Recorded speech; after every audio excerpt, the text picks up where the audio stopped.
Sean bienvenidos a la otra cara del cuento. Hoy nuestra historia es La Cenicienta.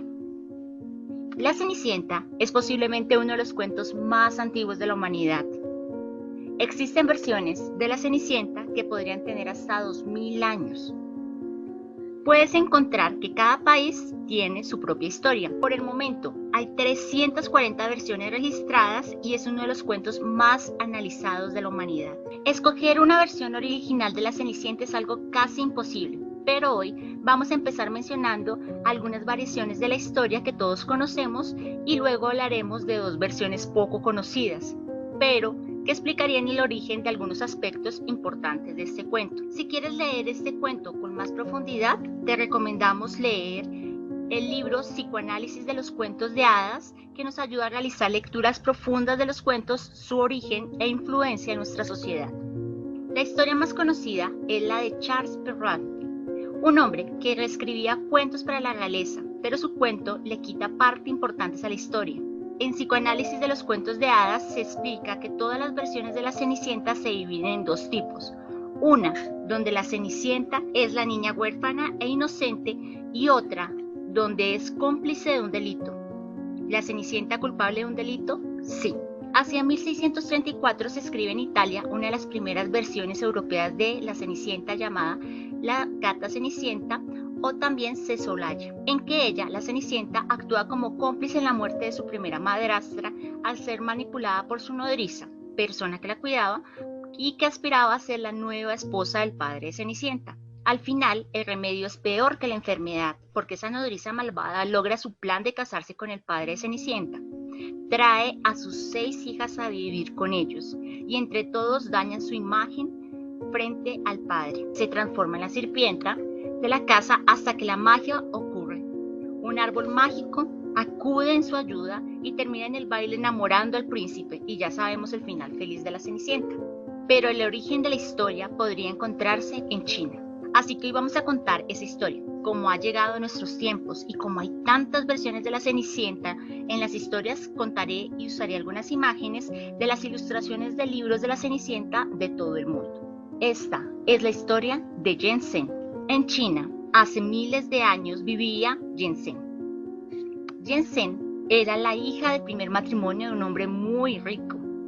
El padre de Yen Zhen decide casarse por segunda vez. Recordemos que era permitida la poligamia, es decir, más de un matrimonio a la vez. La nueva esposa de su papá llega con su hija y empieza a molestar a la pequeña Yen y a su mamá.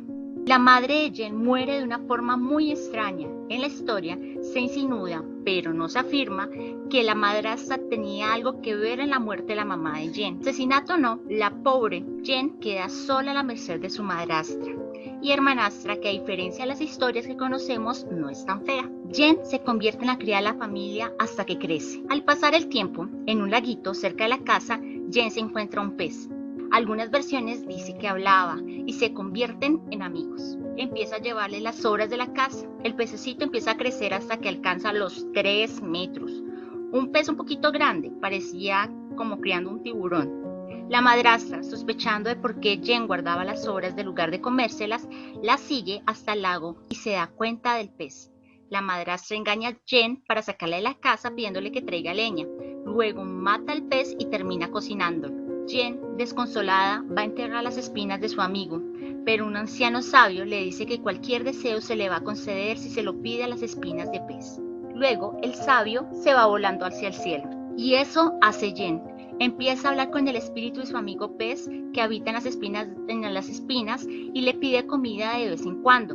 En China, uno de los eventos más importantes son los festivales de primavera. Yen soñaba con ir a un festival para observar las luces y ver cómo era ese espacio. Su hermanastra y madrastra asistían porque era una buena oportunidad para buscar un esposo adecuado para la hija de la mala mujer. El día de la inauguración del festival la obligan a quedarse cuidando los árboles frutales de la casa mientras su familia sale, pero ella decide que quiere asistir. Aunque sea un momento, solo necesita un vestido adecuado. Pide a las espinas de pescado un vestidito, y las espinas hacen aparecer un bello vestido azul. Ahora sabes por qué siempre visten a la Cenicienta de azul. Pero no solo le da un vestido azul, sino unas diminutas zapatillas de oro. que eran mágicas porque al utilizarlas eran muy suaves. Ella tenía unos pies diminutos, pero luego te voy a explicar por qué. El pez le pide solo una cosa: cuidar las zapatillas y volver con ellas. Jen se viste y llega al festival, pero al ser tan bella y elegante, llama tanto la atención que la gente la rodea. Ella ve a lo lejos la madrastra y, aterrada de creer haber sido reconocida por ella, corre por el campo. En su ida, deja caer una de las zapatillas mágicas. Al llegar a casa, trata de comunicarse con el espíritu del pez, pero ya no lo logra, como si hubiese perdido la magia. Desesperada, va al campo a buscar la zapatilla, pero no obtiene resultado. Para ese entonces, la zapatilla de oro ya había sido encontrada por un campesino. Luego vendió a un mercader y luego el mercader la vende a un empleado del emperador que se la regala a su jefe. El emperador, el rey, al ver esa zapatilla tan pequeña, se obsesiona con encontrar a su dueña. En la antigua China, el tamaño pequeño del pie era algo que atraía muchísimo a los hombres. El emperador trama un plan. Pone la zapatilla en un espacio al aire libre en su castillo y se sienta con su séquito a observar si la dueña va por la zapatilla. Desde entonces todo el mundo sabía lo que pasaba con el famoso zapato y muchas mujeres asistían a probárselo, incluso las hermanastras de Jen. Jen, al saber que la zapatilla estaba en el palacio, entra dispuesta a recuperarla y al llegar toma la zapatilla, pero el emperador, al ver su bello rostro, no la detiene en su robo. Es seguida por el rey. Ella llega a casa y cuando ya está en su habitación, alguien golpea su puerta. Es el emperador, que le pide que se ponga las zapatillas. Ella lo hace y en ese instante aparece vestida con su vestido azul. En el cuento dicen que el emperador ve la bondad en sus ojos y se casa con ella. El emperador decide no permitir que la malvada madrastra y su hija vivan en el palacio, así que manda a toda la familia a vivir en una cueva. Y esta es la historia de Jen Zhen, la Cenicienta china. Como mencionamos, la historia más conocida es la de Perro Alto, pero es una historia que le quita mucho encanto al personaje de Cenicienta. Por ejemplo, parece que en su afán de hacerla perfecta, le quitan sus sentimientos. Esta Cenicienta no parece muy inteligente, ni realiza ninguna acción por ayudarse. Termina al final siendo un personaje que parece que no le importa nada.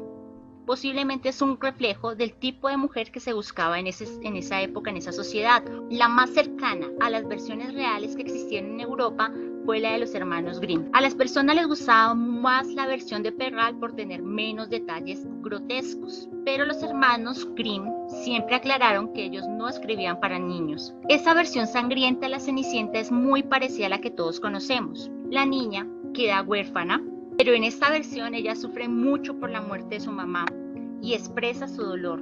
El padre se vuelve a casar y la madrastra trae a su casa a sus dos bellísimas hijas. Nada que ver con las hermanastras feas. En una ocasión el padre sale de viaje y les promete a sus hijas traer lo que quieran de regalo. Cenicienta le pide la primera rama que toque su sombrero y el padre cumple su petición. Ella siembra la rama de almendro cerca de la tumba de su madre. En el cuento dice que ella riega ese almendro con sus lágrimas y oraciones hasta que crece un árbol. El árbol crece y un pájaro mágico lo convierte en su hogar. Ese pájaro le otorga todos sus deseos. Cuando anuncian el baile, a Cenicienta le prohíben ir, pero ella insiste. Entonces les ponen unos retos que logra cumplir gracias a las aves mágicas. Ella decide pedir ayuda al ave que le da un vestido y unas zapatillas de tela bordadas de oro, muy bellas para sus pequeños pies. Va al baile y nadie la reconoce. El príncipe queda flechado y cuando finaliza el baile, ella se escapa del príncipe. Esto ocurre en 3 ocasiones. En el primer baile, ella escapa colgándose de un palomar. En la segunda, se trepa a un árbol de pera y en la tercera, deja caer por accidente su zapato. En todas las ocasiones, el príncipe había sido ayudado por el padre de Cenicienta. Por esta razón, el príncipe decide pedir ayuda al padre de Cenicienta para que busquen a la dueña del zapato y él aprovecha para avisarle a su esposa, la malvada madrastra. La señora cabe el zapato como sea en los pies de sus hijas. Y aquí viene la parte que es un poco grotesca. A la primera le hace cortarse los dedos. El príncipe ya estaba trasladándose con la hermanastra para casarse en el palacio cuando el pájaro mágico, amigo de Cenicienta, empieza a cantar y le dice al príncipe que revise el pie de la novia. Así se descubre que el zapato, que realmente era de tela, estaba manchado de sangre. Aquí hago un pare. Resulta que la historia más conocida habla de un zapato de cristal.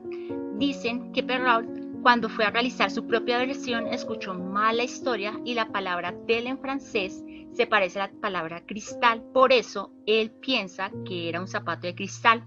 El príncipe casi cae en el engaño en las dos ocasiones. En la segunda, la madrastra hace que su otra hija se lime los talones, pero nuevamente el pájaro mágico avisa sobre el zapato manchado de sangre. Finalmente, el padre, que no cree que su hija sea digna del príncipe, la llama por descarte. Aquí pasa algo que no ocurre en el cuento más conocido, porque en esa versión, antes de que ella salga a encontrarse con el príncipe, el hada la prepara para que vaya preciosa. En esta versión, ella solo se limpia un poco la cara y sale inmediatamente a encontrarse con el príncipe, y él la reconoce. Y ahora, la otra cara del cuento. Aunque la versión de los Grimm es más sangrienta, puede tener muchas más cosas que se pierden en la historia que todos conocemos. De todas las versiones obtenemos enseñanzas, como en la vida no todo es solo malo o solo bueno. Vamos a analizar el cuento. Hay un punto común en la mayoría de las versiones y es el pie pequeño. Uno diría que sería solo conseguir una talla de zapato, porque la Cenicienta no es talla 38. ¿Cómo era posible que tuviera un pie tan pequeño que nadie más pudiera calzar su zapato? En Oriente, sobre todo en China, era común una práctica llamada pies de loto. Hasta hace pocos años, incluso en algunos lugares de China todavía se realizaba. Los pies de loto son una práctica en la que se trataba que las mujeres tuvieran unos pies diminutos, deteniendo el crecimiento del pie. Lo hacían fracturando los dedos de las niñas y los vendaban fuertemente para que al crecer tuvieran pies muy pequeños. Para los chinos, los pies pequeños eran un símbolo de la belleza o de la sensualidad de una mujer. Era algo muy apreciado, y pies pequeños significaban que la niña provenía de una buena familia, porque una hija o esposa con pies de lotos no podía trabajar. Ellas solo podían moverse a distancias pequeñas, pero se les hacía difícil realizar labores de campo. Tener pies de loto era señal de ser de una buena familia, porque era algo como decir que su esposo tenía suficiente dinero como para mantenerla, además de ser muy atractivo para los hombres. Los tamaños de los pies de esas mujeres eran de unos pocos centímetros. Si tratara de meter mi pie en un zapato, se vería así. Pero no solo en China se hacen cosas raras por un estándar de belleza. Por ejemplo, acá tenemos una imagen de las mujeres cuello de jirafa de Tailandia. ¿Qué hacemos como sociedad para tratar de estar en los estándares de belleza? Para la China antigua, la representación de la sensualidad femenina eran los pies pequeños, aunque implicaba el sufrimiento de las niñas y hacerlas casi mujeres con una discapacidad. Aquí observamos un proceso en Mauritania donde a las niñas las obligan a comer, porque se supone que las niñas entre más gorditas son más atractivas para los hombres. Este es un estándar de belleza en la tribu Mursi de Etiopía. Pero en nuestra sociedad actual también existen grandes modificaciones. Por ejemplo, la cirugía plástica.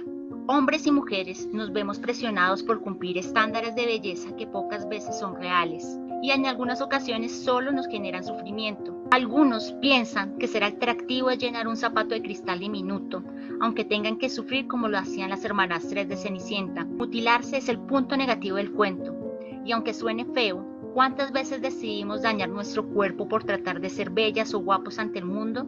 Por ejemplo, las dietas son un ejemplo de eso. Por eso es importante aceptar nuestra identidad. Y realmente, en el cuento de los hermanos Grimm hay una parte donde se plantea este punto, porque su protagonista no parece estar dispuesta a ser conocida solo por lo bonita que es en el cuento. Ella se presenta tal como es, con sus cenizas, dispuesta a ser rechazada, pero siendo ella, y no solo amada por su identidad secreta, la princesa extraña.